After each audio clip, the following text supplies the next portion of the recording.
আপনার নবী সাথ দিচ্ছেন, আপনার নবী সাথ দিচ্ছেন, রহমতওয়ালা নবী, এমন নবী এহকাল থেকে পরকাল পর্যন্ত যদি ঢুঁড়ো ভাই তো কোথাও পাবে না, এরকম নবী পাবেন। আল্লাহ মেরাজে গেলেন, সেখানে আপনার চারটা বেটিকে ইয়াদ করলেন না, বেটাদেরকে ইয়াদ করলেন না, হাসান হোসেনকে ইয়াদ করলেন না, সাহাবাকে ইয়াদ করলেন না। ইয়া আল্লাহ, যদি ইয়াদ করছেন, আল্লাহর কাছে যদি ফরিয়াদ করছে, তো গুনাহগার উম্মতি নিয়ে ইয়াদ করছে, গুনাহগার উম্মতি নিয়ে ফরিয়াদ করছে।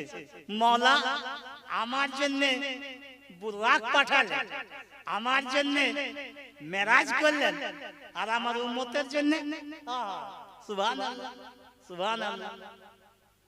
আল্লাহ পাক বলেন, মাহবুব তোমার উম্মতের জন্য আমি 50 বার মেরাজ করে দিলাম। তো 50 45 কমে গেল 5 ওয়াক্তের মেরাজ। নামাজ কি হচ্ছে? মেরাজ। আসসালাতু মিরাজুল মুমিনিন, নামাজ মুমিন के लिए মেরাজ है। আর মেরাজ কাকে বলে? যে খোদার সঙ্গে হামকালামি হয়, কথাবার্তা হয়। নামাজ যখন পড়ো তখন চোখটা তোমার কণ্ঠে থাকা দরকার গো, সাজদার জায়গায় থাকে, সাজদার জায়গায়। আর যখন এই সাজদা থেকে চোখটা হটাবে না, তা আল্লাহ পাক বলে, মেরে বান্দে क्या मुझसे भी तेरा